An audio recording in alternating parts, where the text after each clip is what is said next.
I decided not to go. Nothing serious. I got on the computer and then I got on the watching something and I went to sleep. Oh, Oh, that. welcome to a new year. Yeah.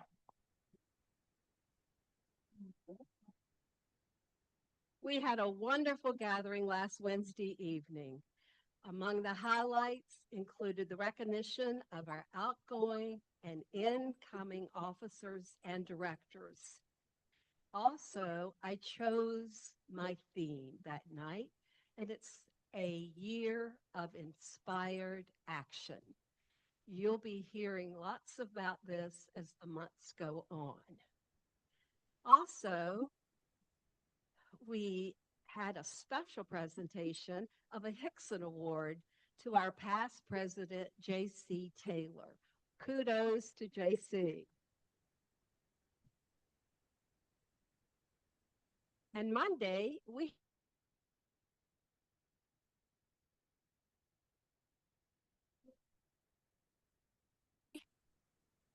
who did an excellent job. Very good, Randy. Thank you, Randy. Our call to introspection today and our pledge of allegiance will be Preston Tyler.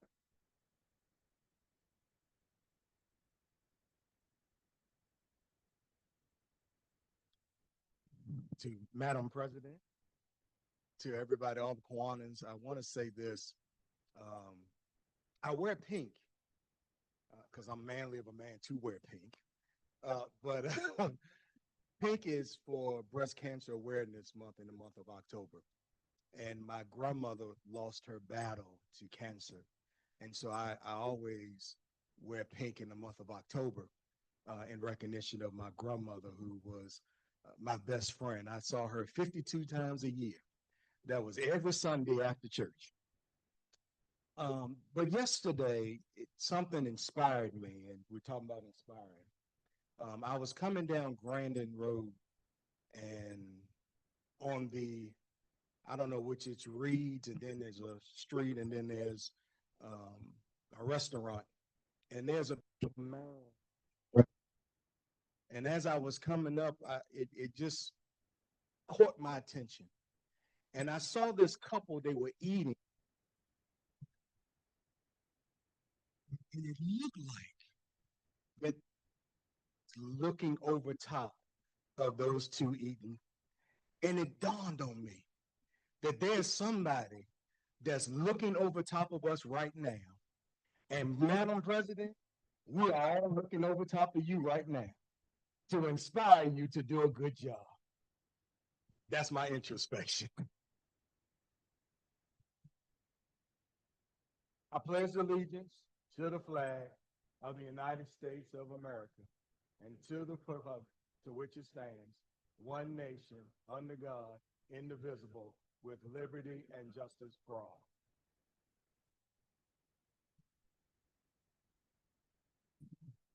Now, would Melissa Woodson please come and introduce our guest?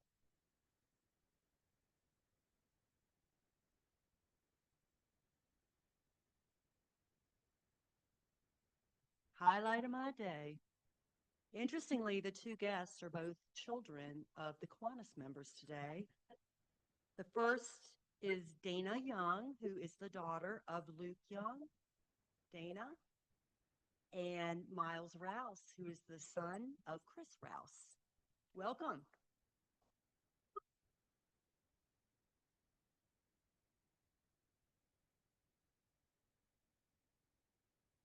They definitely inspire us. That's what we're about. Thanks for bringing your children. All right, announcements. Ruth Kessler has an announcement. If you would come up.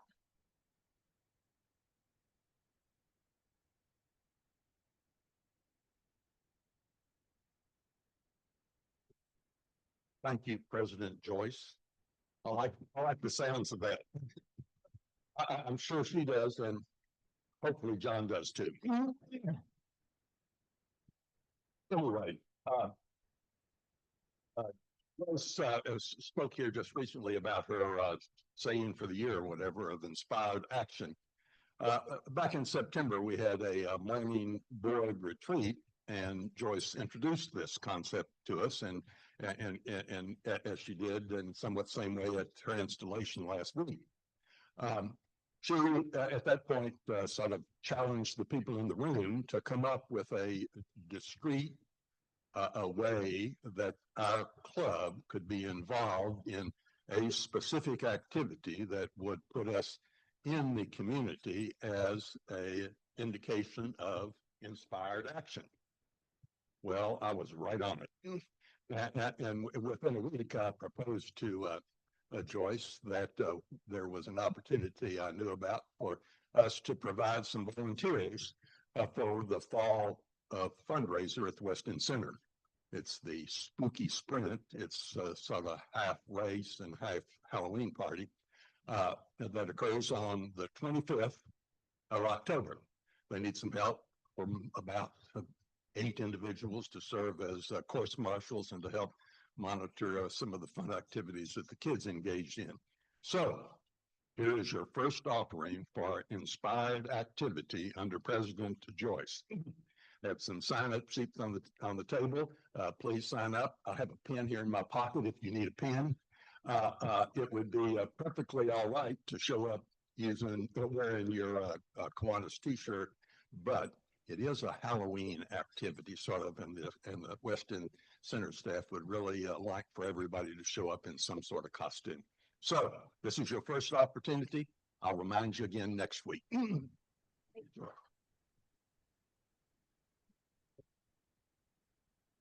Thank you, Reef.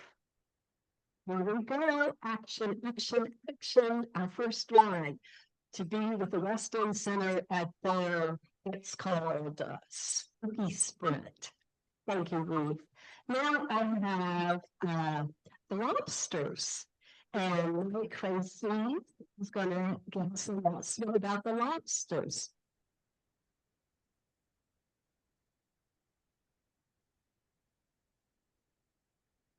Good afternoon, Kiwani. So the club is making an effort to raise some funds by selling some lobsters. They are being transported down here from New England. You're getting some fresh, live New England lobsters. Sorry about that.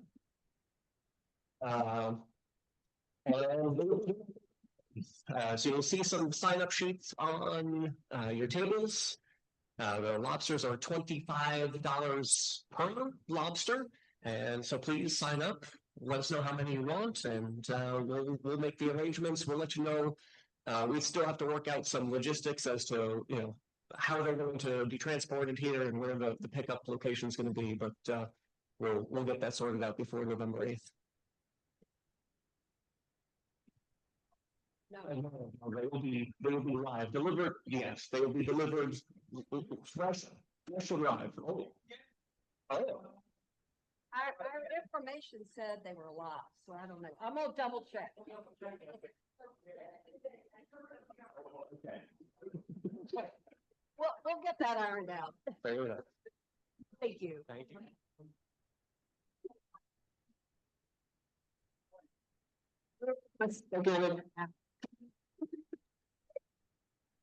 All right. On committee. Has an announcement. Katie, I was looking over there. You don't sit there. You do.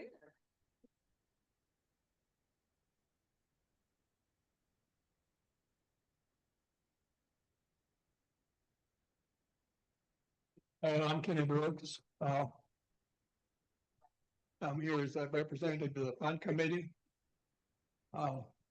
We're continuing to announce our fall fund sign, which will be an event at the Sport Park. I don't know if any of you have been there or not, but it's a really neat place. The weather should be good, and the leaves should be really good. So it's a lot of hiking, bicycle riding, whatever you desire. And the old buildings from the Explorer Park are still there. there are no, but you can walk through there. There's no charge. There's no charge for anything there. We want to have dinner at the Brew Tavern. It is a very unique building. It's about 230 years old. It was in Buttercup County. It was disassembled and brought to Explorer Park. And it is very rustic on the inside. It's food is available, beer, wine, soft drinks. And the only cost will be whatever you decide to purchase at the Brew Tavern. And we kind of plan to meet for drinks about 5 to 5:30, and dinner at 6, and dessert afterwards outside. So sign-up sheets are on the table, and if we'd like to see all of you there. So thank you.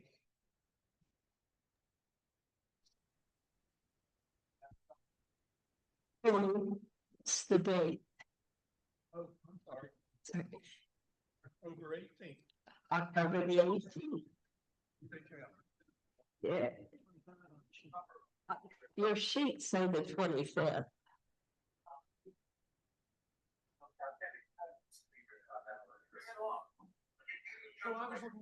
Yeah, right. That's right.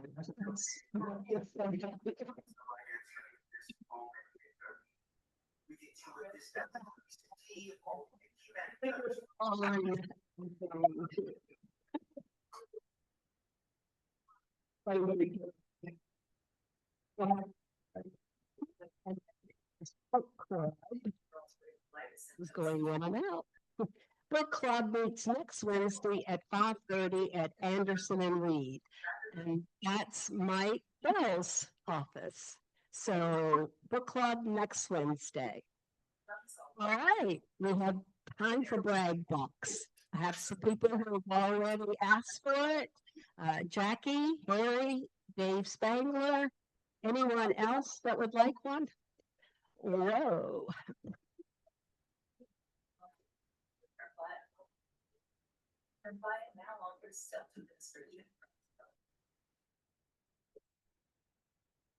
My name is Harry Zuma, and I'm going to brag today on the university. I'm talking about UVA. How about that victory last Friday evening, huh? Well, you know, my older son was up there for that game, and he ended up on the field, and it reminded me of a game I went to 30 years ago, also at UVA on a Thursday night. Lived in Richmond, and wife's a teacher, so she didn't want to go to a football game on Thursday night. So I took my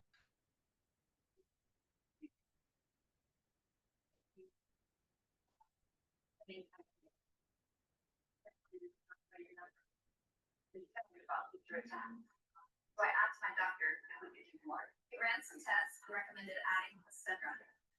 Placenta is an adult treatment for eosinophilic. Now I'm getting better. I haven't had an asthma attack in a year. Like cheering for my boys, running my shop, and spending time with friends. Placenta is not a sudden breathing problem. Serious allergic reactions may occur. Get help as well. Face, mouth, tongue for trouble breathing. Stop asking treatment without talking with your doctor. Tell your doctor if you're having a worse pre-con parasitic infection. Big and sore throat may occur. How do you get into that? Be your own best advocate. Ask your doctor about Placenta. You can't afford to medication. Ask yourself if you can.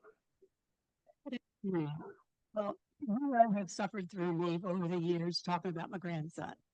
I'm starting on my great grandson's panel. And his great grandson is a junior in a AAA high school in Newbury, West Virginia. His name is Jackson Moore. And even last year, he was a starter on the senior team. And this year, he's the quarterback on that team. And he is number 2 in passing, number 3 in yardage in the whole state of West Virginia. So I am so proud of him. Thank you. Don, would you take a picture so I can tell him that I really did this?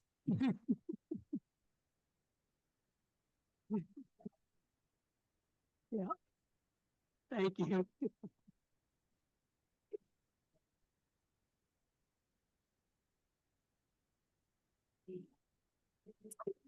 Feels really weird to not be sitting at the head table today. And Lee Osborne, I think I'm going to have to start making a lot of brags so I can wean myself off of the podium this year. I just wanted to, again, thank everyone in the club for an amazing year. And I'm so looking forward to Joyce's amazing year of inspired action.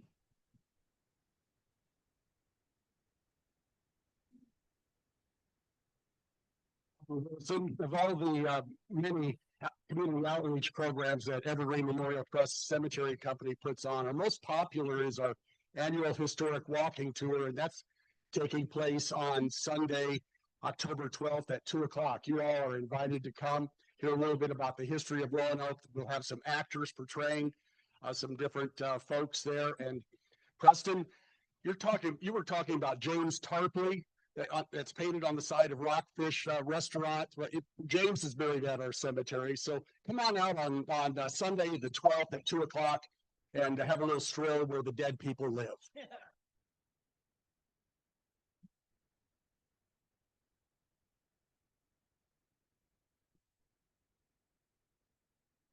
Preston Tyler again. I've been kind of MIA for a while. But last time I was here, I told you that my mother had was in a diabetical coma, and she came out of that. And then here recently, my mother had a stroke. And so when my phone rang at 2 o'clock in the morning, my mother lives in Charlottesville, and we rushed up to Charlottesville, and my daddy was at the point of birthing, thinking that it was almost over. She couldn't move her right side. She couldn't talk. But Sunday about 9 o'clock-ish after the surgery, I walked in and my mother looked at me, and with her right hand, she said, "Come here, baby." She said, "Everything gonna be all right." I'm happy to report, this is my brag book. She's been in the hospital. She has been in rehab.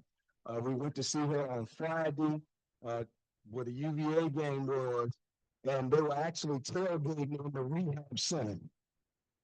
Praises.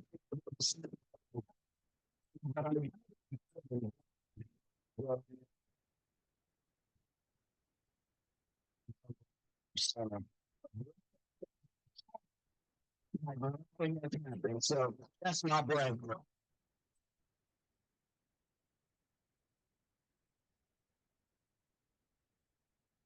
How do you follow that? It's Preston. It must be family day. So I would like to reintroduce my son, Miles. Miles is 16 years old. He was homeschooled just by his mom, okay? He is going to be a junior next year. Miles is interested in becoming an EMT, among many other things. So let's just acknowledge my son one more wonderful time.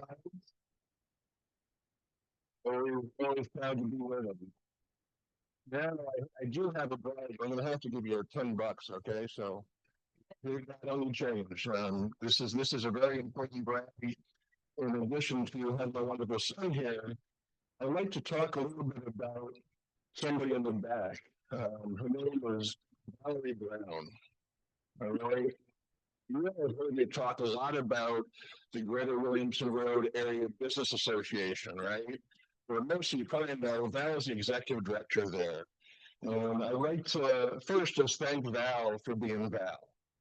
Val, if you know Val, she's just a really great person. I don't know if Joyce Raw is here today, but I like to say that the both of them are the godmothers of networking and relationship building. Just two wonderful people in our community that always go the extra mile. I'd also like to just share a couple of things, and this is real significant for our club. Last meeting at the Greater Williamson Road Business Association, they had a monthly luncheon, and Harry came with a big banner, had a whole bunch of information, and we're able to share information about Kiwanis Club to over 140 participants at this monthly lunch. So I want to take my hat off, tip my cap to Val for that. And so please mark your calendars. She has two events coming up. Tomorrow at 4:30, they are hosting a monthly happy hour at the Hotel Roanoke. So please come. They provide the appetizers. They're really good at the Hotel Roanoke, of course, and great networking. Second, on Tuesday, October 21st at 11:30 a.m. is the next installment of the association's luncheon. I would encourage everybody here to consider coming to that or a Food for Monthly gathering. So please check their website for additional information. Thank you, Val.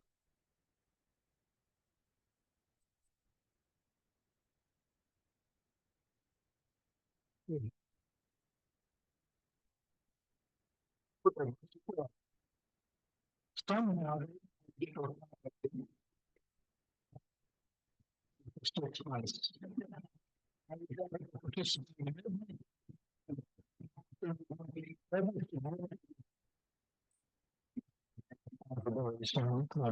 All thanks to the Women's Club leadership and students. Thank you for the leadership of this club.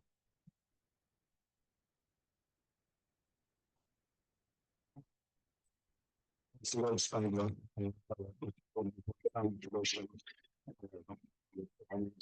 I guess I was John Bench, but as we do it, we decide to give a donation to the foundation of excellent universities in some number of years, so at least 75 months.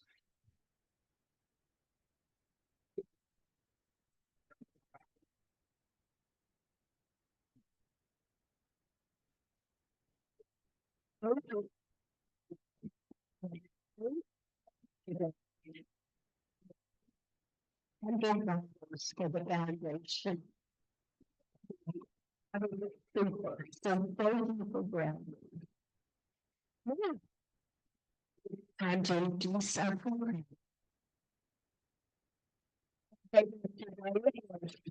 Hospitality.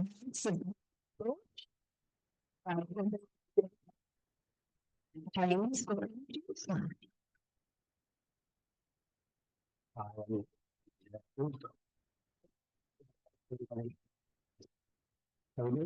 So this is my first time doing cupcakes. I tried my darndest. I figured if I made it through it myself, it would pave the way and make it easier for the speaker. My speaker today is Emily Rayburn, Executive Director of the Hospitality House of the Blue Ridge. She is a native Roanoke and has been active in technical and sales sides of healthcare and is now leading the effort for Hospitality House at the Blue Ridge. She's going to tell us all about the program. So without further ado, go together.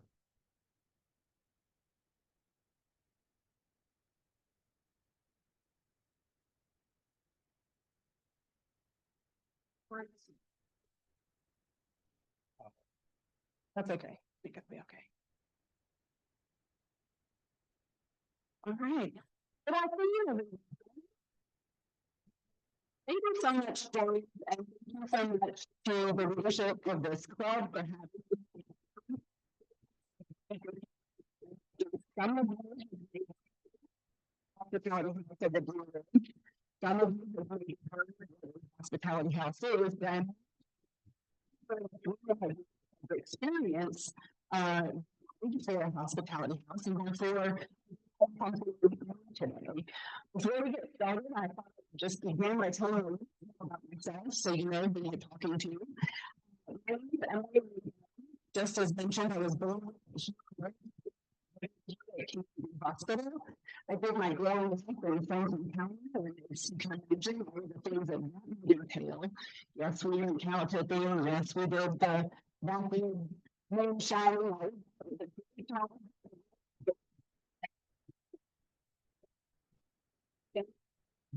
Actually, we got 2 kids, and it might seem like I will play a lot of pickleball. And so we talked about how a little bit it's just a passion that has come up through since COVID. So when I'm looking at the very project, share with you what we have done to date and then what we have upcoming for the future. I'm excited to share with you first a story. This is one of the family. Grieved by his daughters. So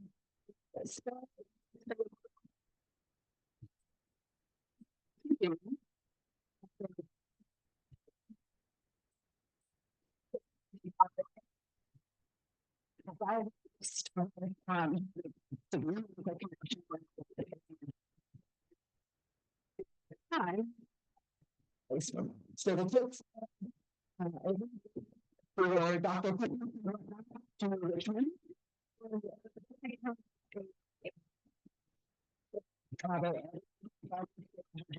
Richmond back and forth between first to get care to his treatment. And so this is what we found first in Richmond, a hospitality house. It's one of just a few. Over the time, it spelled the condition very close by, but only $15 a night.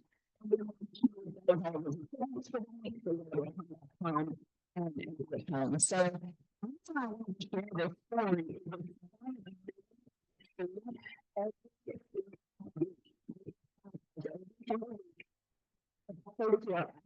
For help from the hospitality house of the Blue Ridge. So, St. I'm supporter of our project. Unfortunately, started past several years ago. She and our gathering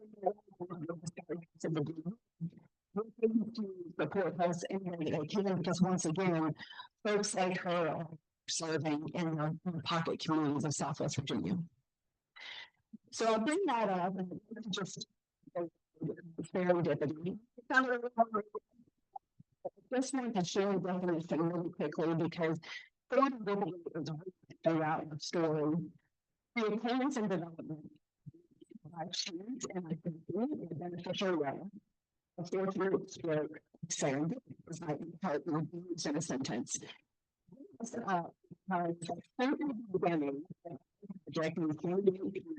We have had folks that have lived in and out of our story in a very happy and fortunate ways in order to get us where we are today. I would like to just take a moment to mention Brandon, those folks who did give excellent advice and brought us a good direction to go. She went to do last year, for the hospitality house of the Blue Ridge. We're so thankful for that. And she was just one kind of come in, further expertise and help us build what we have today. So let's get back to how we became what we are today. Our story begins in 2019.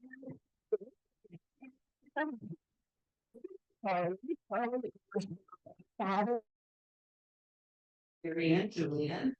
And Charlotte was diagnosed back in 2015 with a very curable cancer, and he needed treatment. Roanoke was not an option for the particular treatment that he needed. And look at you there. So sorry. Because of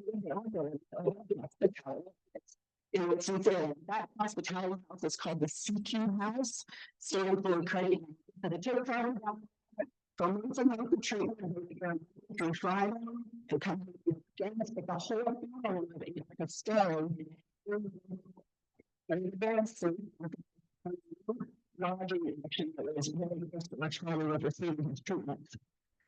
Additionally, in 2007, Charlie noticed after his passing, however, in his conversations that he had, he asked his daughter Terry, you know, he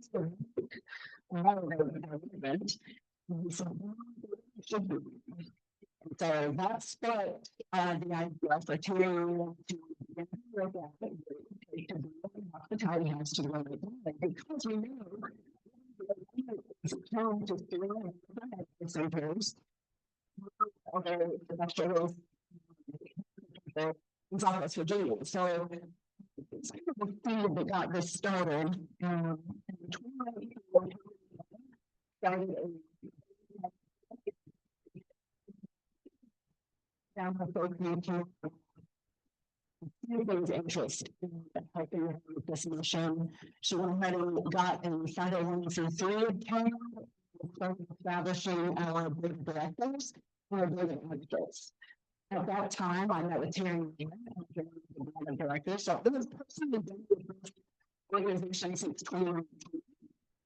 And this is a picture of several of us in the room, so that we can understand better what Terry, her family experience there, and how we can replicate that in the moment.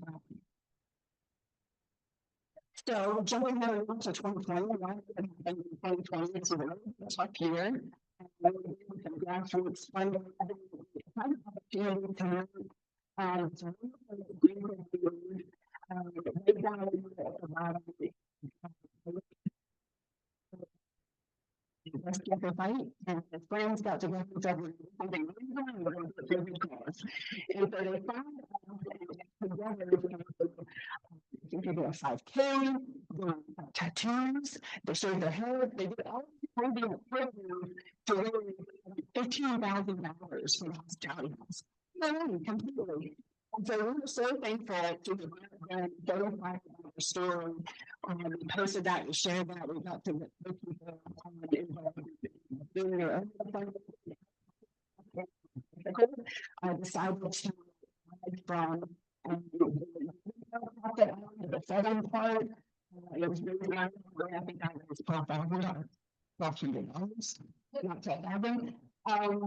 So just fun things like that began to happen. We can really sense it can for a bit. How did you feel about this project? So to understand Virginia, is this something I remember here? So we got together with a gentleman named Brett Bowen, started doing some additional site visits. We had research in, which is the Hospitality Healthcare Network. That is not a government, but an organization that puts together all 200 plus hospitality houses across the nation to share best practices. So we're a member of the organization. We picked up on some of their national data.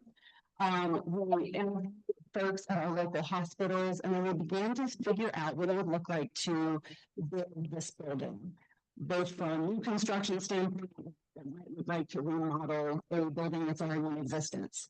And we started to poke around to see if there were any properties that might work for our needs.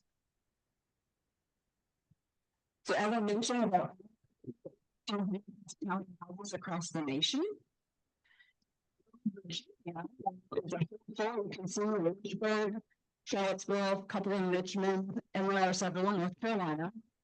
But what we know is that the position within the state, we actually serve over residents over 16,000 square miles in that Southwest Virginia, Southern West Virginia portion of the state.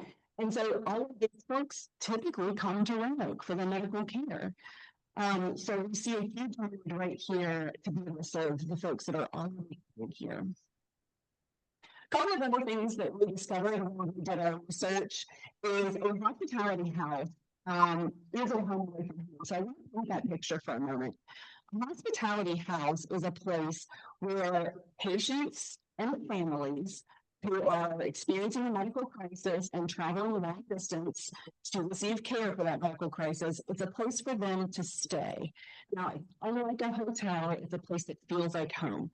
So there's a large commercial kitchen where groups can come in and cook and serve a meal. There's perhaps a fireplace and a table with a puzzle nearby. There's a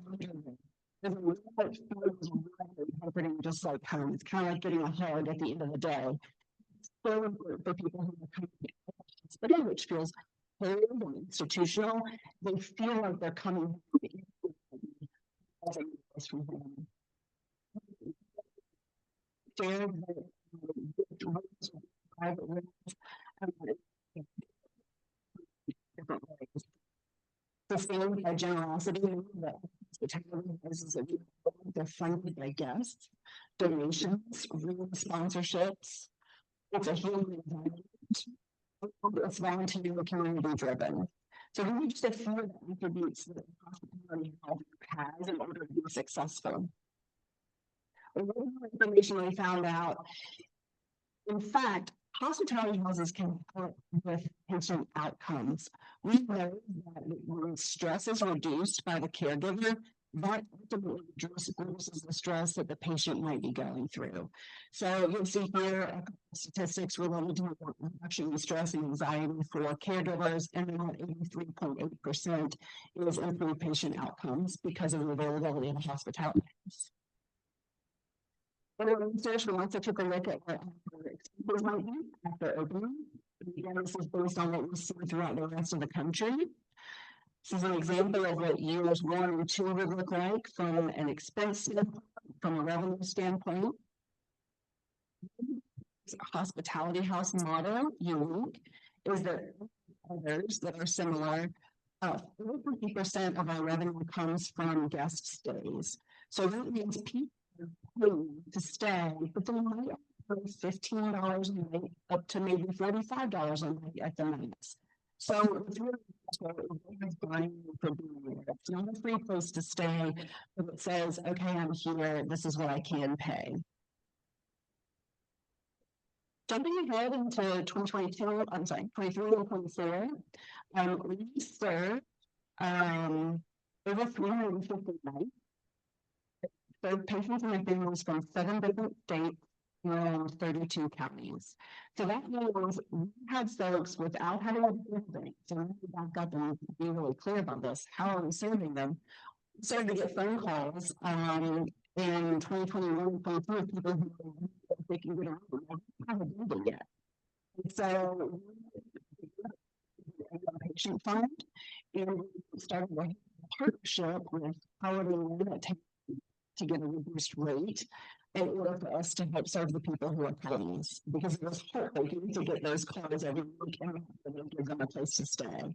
So in 2023 and 2024, we began those 2 programs in order to help folks who found us on the internet and on the line and give us a call. So we're already serving them without having a physical location yet. Here are the states and counties served so far. Wisconsin just got added this year. And high-risk counties, these are folks who are coming to our 3 hospitals and some sort of economic need. So these are lower socioeconomic counties that those 3 hospitals recognized as high risk, and you can see we're right there with them serving those folks. Here are just a few of the diagnoses that we see. Cancer is one that we see quite a bit. It's because folks are coming from distances to receive maybe through Thursday or through Friday cancer treatment. Going back and forth between Roanoke and, let's say, Galax is hard for the body. It's very hard on the soul.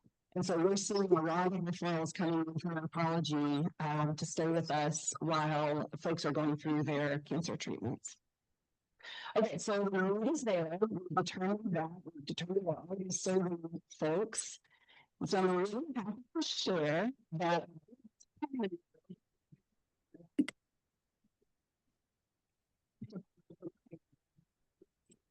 to go ahead and solve this need. And so we purchased 2110 Carolina Avenue. And if you're curious where I found it, that's right. The previous doctor's office. For next to Sweet Goofy, which is in the bottom right corner there. So this is $30, and this will eventually turn into up to 25 guest rooms, communal kitchen, dining space for folks who are coming along with their Asian parents, but they still need to check in with work. So many amenities we are able to fit into this building. Seems pretty familiar to all. Okay, there's the back. Just to show that because the location of this facility is so important. Next to truly making distance from the current cancer care and what will be Korean Common Cancer Center just across the field there. And that's just a quick map of where we're located. So, in the contract, we went through a diligence process. We did a financial analysis, inspected the property to ensure it would meet our needs. We did was an architect on concepts, checked the market location. Of course, we know that was perfect for our needs. Assessment and sustainability strategy were established. So it was fully complete, and I'm happy to share that in we closed on that property after that about 6 months due diligence process.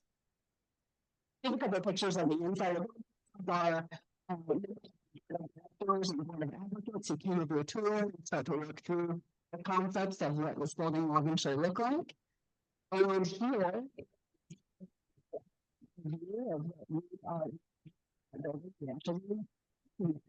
okay, so I want to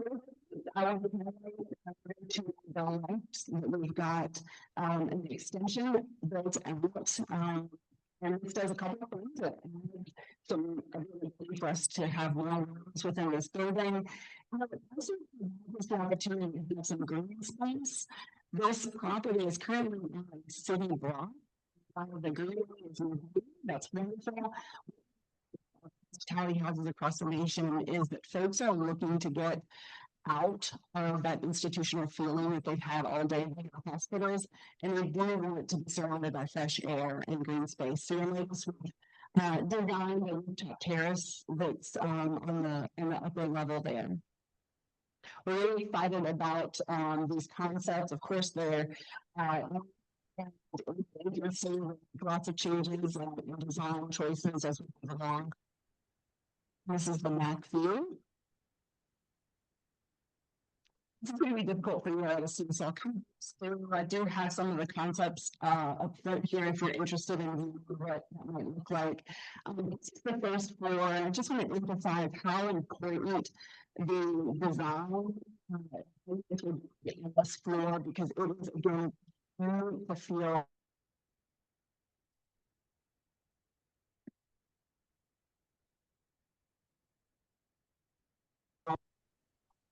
here.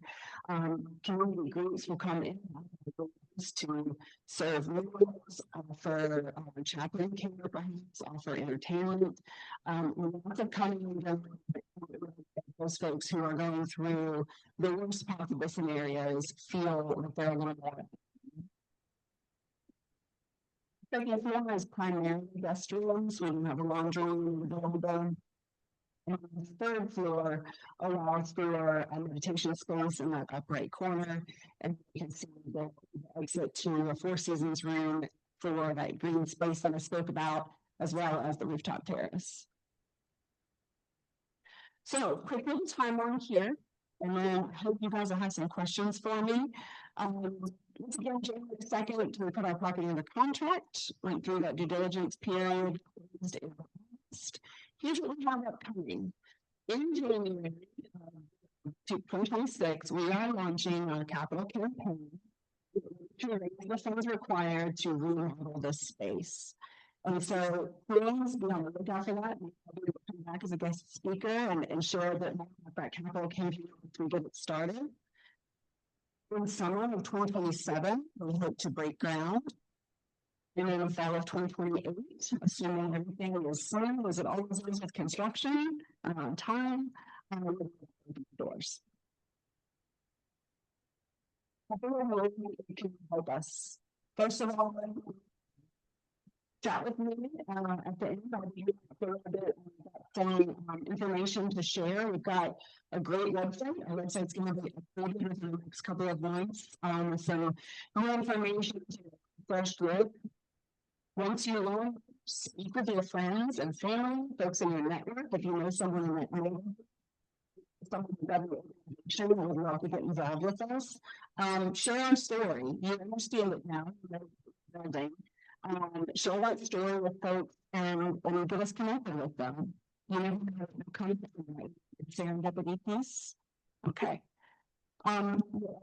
Support us with a donation, of course. We have lots of expenses that are and it's going to be a huge help for us if you have the means. And we'll also please stay connected. On our website, there's an option to get on our newsletter. And so we'd love to send you a newsletter on a regular basis. Connect with us on social media. Shoot me a text. All of these things are fun. My contact information is right there. I've also got some cards and some handouts here for you all. That concludes the presentation that I have for you all today. Are there any questions or do we have time? Okay. Sam.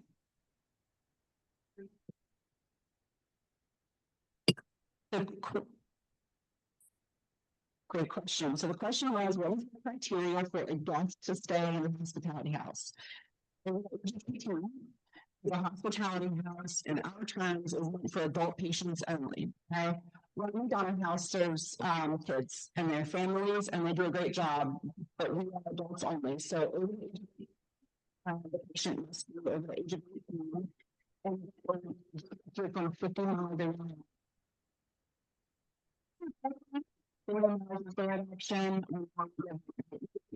So about the curriculum, but a little different than the line roads to get here.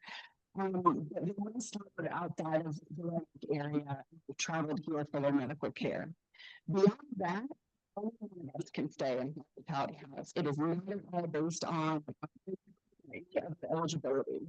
Hospitality houses are simply meant to be an affordable option for folks who come to Roanoke for their medical care. So those are the criteria. Stay. Great question. Particularly to a stay. Extreme scenarios where some family was coming of care for weeks on end. And so there's not a length of stay limit in that regard. That generally the average length of stay is about 5 nights, and it happens to be the same for what we see for the hotel stays that we're currently serving.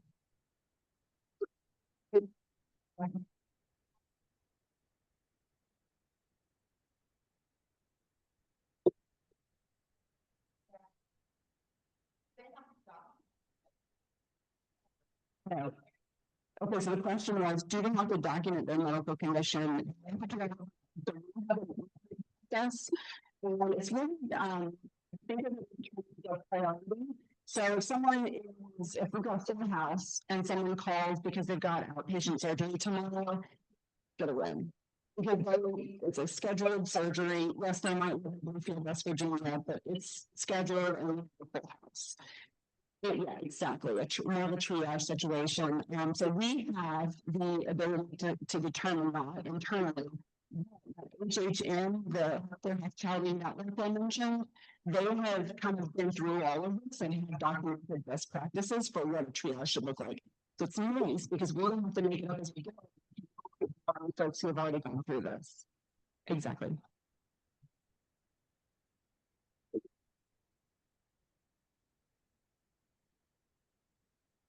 Can you repeat that? How many? 25. The project.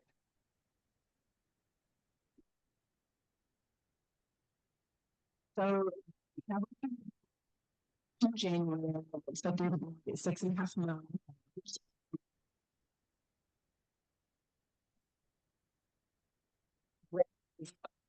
operational expenses for our program. Any other questions? Okay, I'm gonna stick around. Thank you. Thank you.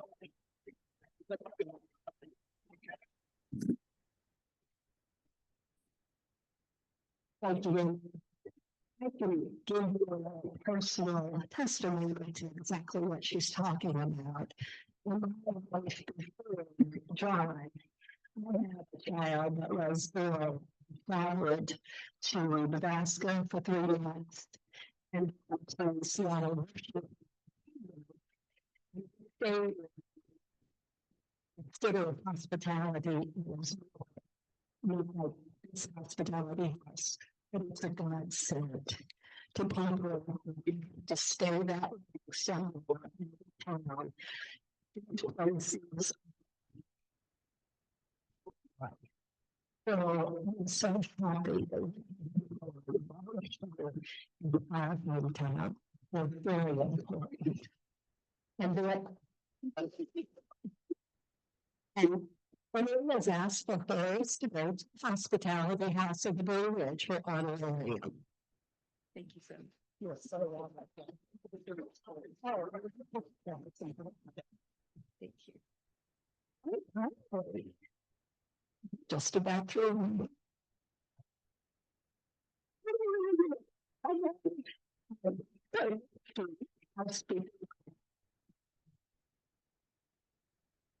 First for the hungry, those will be able to sing gallery. So that